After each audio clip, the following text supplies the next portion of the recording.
Jeremiah was a prophet to the people of Judah from the time Josiah was king, through the invasion of their enemies, and during the Jews' exile in Babylon. He warned the people of God's judgment because of their sin.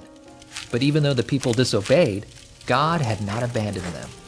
His love never stopped, and God had a good plan for his people. God spoke through Jeremiah.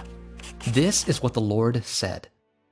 On the day when I restore my people to their land, I will be the God of all the families of Israel. They will be my people. God's people had been divided, but God was going to bring them back together. The people suffered in exile, but God said, "You will make music again. You will dance with joy." God was going to bring his people back home. He had scattered Israel, but he would gather them again. He would watch over them like a shepherd guards his flock. God said, "I will turn their mourning into joy, comfort them, and bring happiness out of grief. My people will be satisfied with my goodness." God declared, "There is hope for your future." Jeremiah told the people of Judah that God had a plan to change their hearts.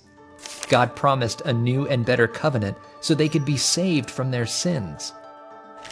God said that the new covenant would not be like the old covenant. In the old covenant, the people had God's commands in writing.